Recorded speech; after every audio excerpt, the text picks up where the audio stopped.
Welcome to Kindness Stories, the place where everyday heroes remind us that no act of courage is too small, and no spark of kindness ever truly dies.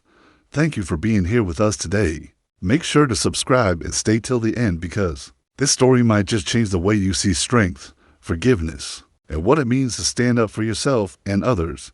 Asterisk, she never wanted to be a teacher. If you asked her as a kid what she wanted to be, she'd have said something wild like a travel photographer, a writer, or an astronaut floating above all the chaos of this world. But life has a funny way of pushing you into places you never planned to stand. So here she was, Miss Eliza Roberts, 26 years old, standing in front of 30 restless teenagers every day at the local high school. The pay was terrible, the hours were long, but she promised her late father she would finish her teaching certification when she moved back home to care for her mother. Asterisk, she thought she was strong enough for anything. After all, she survived losing her dad, nearly losing the house, and moving back to a town that had never really accepted her family. But nothing prepared her for the cruelty of teenagers, whose hearts had never been taught how to hold someone else's pain. Asterisk, it started small. A snide comment about her clothes, her shoes, her old car rattling in the parking lot. Then they found out her mother was sick, and suddenly she was fair game for every rumor and joke. She tried to brush it off. She smiled at them, graded their papers, stayed late to help those who needed it. But every act of kindness felt like throwing seeds on old concrete. Nothing grew. The soil was poisoned by gossip and hate. Asterisk, one boy in particular, Travis, was the ringleader. He was 17 and tall for his age, with the arrogance of someone who'd been told his whole life he deserved everything. He came from money, which meant he came with an army of boys who followed him around, laughing when he laughed, cruel when he was cruel. Eliza watched him turn his sharp tongue on other kids, but they never fought back. She knew why. They were afraid of being his next target. So when he turned on her, they watched, some with wide eyes, some with satisfied smirks. Asterisk, it was a Friday afternoon when it all came to a head. She was leaving the school, her arms full of books and papers to grade over the weekend, when she heard the footsteps behind her. She knew before she turned that it was Travis and his friends. She could smell the cheap cologne and the stale energy of boys who'd never been told no.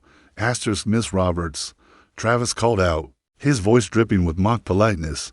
Need a hand with all that? Asterisk, she shook her head and kept walking, but they moved faster, cutting her off near the edge of the parking lot where the old basketball court sat cracked and abandoned, a perfect stage for what they had planned. Asterisk, come on, Miss Roberts, don't be like that. Travis sneered. We just want to talk. Asterisk, she felt the knot of fear in her stomach, but forced herself to stand up straight. I'm going home. Travis, please move. Asterisk, the please made them laugh. Travis stepped closer until he was inches from her face. His friends formed a half circle behind him. She could feel their breath on her neck. Asterisk, what's the rush? You got somewhere better to be? He gestured at her car, an ancient sedan with peeling paint and a missing hubcap. Bet you do. Gotta go home to mommy, right? Gotta take care of the old bat. Asterisk, she flinched. He saw it. He grinned wider. That's when she realized how much he loved the power of her fear. She felt her hands shaking, her books slipping, papers scattered across the pavement. She bent down to gather them, but Travis kicked them out of her reach. Asterisk, she stood up again, eyes blazing now. I don't care what you think about me, Travis. I don't care what you say. I'm still your teacher. One day you'll regret this. Asterisk, Travis laughed, a sound with no warmth in it at all. Regret?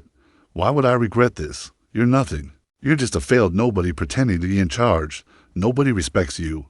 Nobody cares. Asterisk, he turned to his friends. Show her. Asterisk, one of them stepped forward and pushed her. She stumbled back, catching herself on the chain link fence. Her bag fell, spilling more papers. The laughter got louder. Travis walked up again, his face so close she could smell the gum in his mouth. Asterisk, kneel. Miss Roberts.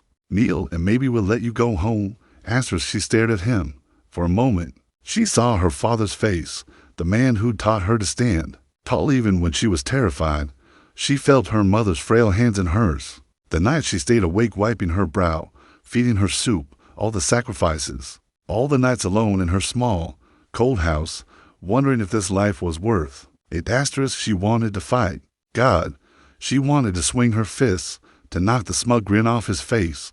But what would happen then? She'd lose her job, maybe go to jail. She'd lose everything she'd worked so hard to build. So she did the only thing she could think of. She dropped to her knees, asked her for a second. The boys went silent. Even Travis looked surprised. Then he started laughing again. His friends joined in, pulling out their phones to record. She closed her eyes, the hot sting of shame burning her cheeks. Somewhere, deep inside, something cracked open. They eventually walked away, still laughing, leaving her there on the dirty pavement, papers fluttering around her like broken wings. She stayed on her knees until she was sure they were gone. Then she stood up. Her legs were shaking. Her heart felt like it was being squeezed in a vice. She gathered her things, climbed into her car, and drove home. That night, she sat in the kitchen with her mother, who asked her why she looked so sad. She wanted to lie, but the words poured out of her like poison. She told her mother everything. Her mother listened, eyes tired but sharp as ever. Eliza. Her mother said softly, "You think they won tonight, but they didn't. They showed you exactly who they are. Now what are you going to do with it?" She didn't sleep at all. She sat at the kitchen table, staring at her cold cup of tea, hearing Travis's voice echo in her head. "Neil, Neil, Neil." By sunrise, her shame had hardened into something else. Resolve. The next week, she walked into the principal's office with the video that one of Travis's friends had posted online. She knew they were dumb enough to share it, thinking it made them look powerful. But it didn't. It made them look like bullies. Cowards. It went viral in the local community within hours. Parents were outraged. Travis's parents tried to spin it as a prank gone wrong, but nobody was buying it. He was suspended, so were the other boys. The school offered to move her to another classroom, another grade, anything to make her feel safe again. But she refused. "I'm not hiding," she said. She started showing up to self-defense classes after school. She learned how to hold her ground, how to stand with her feet planted, so no one could knock her down again. Her students watched her change. She didn't smile as much, but when she did, it was real. She didn't take the bait when kids mocked her. She didn't flinch when they tried to scare her. She'd seen the worst they could do, and she was still here.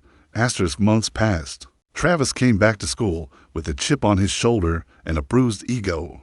He tried to test her once, cornering her in the hallway when no one was around. "You think you're better than me now?" He spat. She didn't back away. She looked him in the eye and said, "I don't think I'm better. I know I'm stronger." He didn't touch her. He never did again. Some days, he sat in the back of her class, eyes down, pretending not to listen, but she could tell something had shifted. Maybe not enough to change him overnight, but enough to plant a seed. Years later, after her mother passed away and she moved on to a new school, she got a letter in the mail. No return address, just a single sheet of lined paper with shaky handwriting. Miss Roberts, I'm sorry. I was a kid and I was cruel.